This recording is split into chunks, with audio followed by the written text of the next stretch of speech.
Dziś zapraszam na stojące jajeczka w klimacie ogrodowym. Prawdę mówiąc nic nowego, bo pracę w podobnym klimacie robiłam w zeszłym roku. To był domek.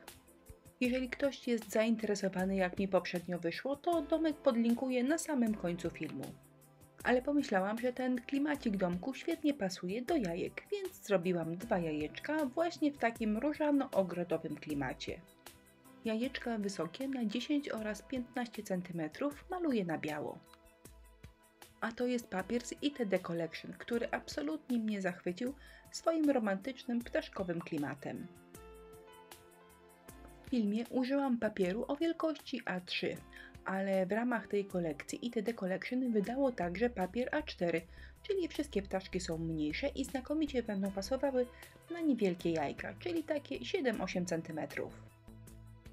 Papier wyrywam, przyklejam przy pomocy kleju do decoupage, a po wyschnięciu wszystko porządnie 2 razy lakieruję lakierem akrylowym matowym.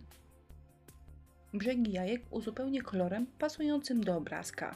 No i tutaj nie ma co się martwić, jak wyjdzie, tak wyjdzie, bo jak widzieliście na początku filmu, w tym miejscu będą jeszcze gałązki oraz różyczki. Nawet jeżeli wyjdzie Wam paskudna wtopa kolorystyczna, to nie przejmujcie się tym. Za chwilę wszystko zakryjemy i nie będzie tej wtopy widać. Zaczynamy od malowania habazi. Określenie habaś świetnie pasuje, bo to taka bliżej nieokreślona roślina.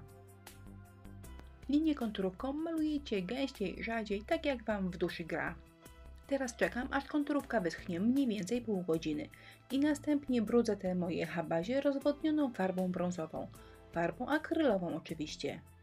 Boki przyciemniam techniką bardzo znaną, popularną i przeze mnie lubianą, czyli jakoś to będzie. Nakładam rozwodnioną farbę, następnie ją ścieram, znowu nakładam i znowu ścieram, aż efekt mnie będzie satysfakcjonował. Gdy wszystko jest suche, tą samą białą konturówką robię fantazyjne zakończenia habazi. Dzięki temu, że przed chwilą przyciemniłam gałązki, końcówki odbijają się lepiej od tła, po prostu są jaśniejsze niż cała reszta. Jajeczko wygląda obecnie tak i myślę, że nie jest źle. Ja jeszcze przyciemnię odrobinę brzegi, po pierwsze dlatego, że lubię, a po drugie takie przyciemnione brzegi lepiej wychodzą na zdjęciach.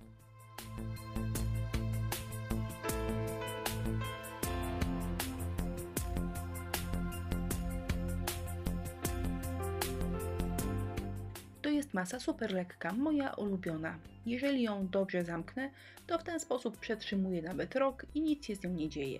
A różyczki robię w taki sposób. Do zrobienia różyczki potrzebuję kilkanaście podobnych do siebie płatków. Z tego właśnie powodu podzieliłam moją masę na równe wałeczki i wychodzą mi z nich w miarę równe płatki. Czym więcej płatków, tym róża jest większa, ale ja zazwyczaj robię między 10 a 14 płatków. Środek lekko przyciskam, bo dzięki temu nie będą mi się przesuwały podczas rolowania. Teraz wystarczy płatki zwinąć w ciasny rulonik, a następnie przeciąć w miarę równo na pół. I w ten sposób mam od razu gotowe 2 różyczki. Wystarczy troszeczkę wywinąć płatki i gotowe.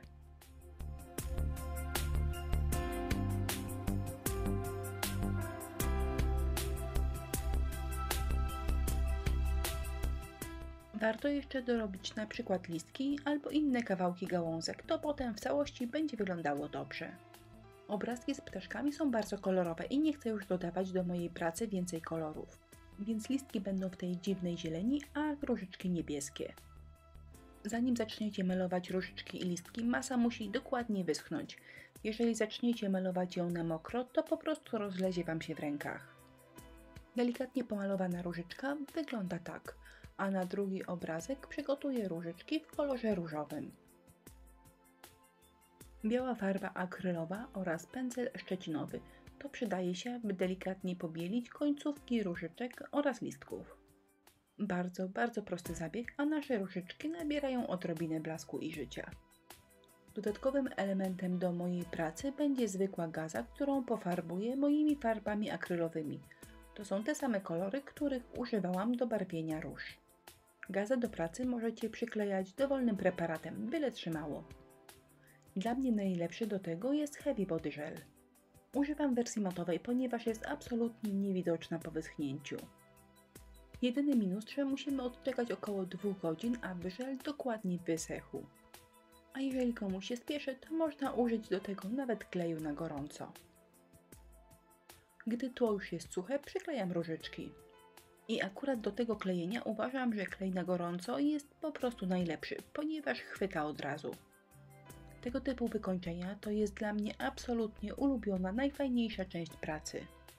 Czasami nawet tak jest, że praca wyjdzie słabo, bardzo słabo, a gdy dodam różnego rodzaju dodatki, to wcale nie jest tak źle. Mam całe szuflady różnego rodzaju pierdół. Koralików, guzików, łańcuszków, wstążeczek, naprawdę nie jestem w stanie tego zliczyć, a co najważniejsze, zawsze uważam, że mam tego za mało. I ostatecznie moje różane jajeczka wyglądają tak. Jak zwykle pełną listę produktów, które użyłam do ich zrobienia, zamieściłam w opisie filmu.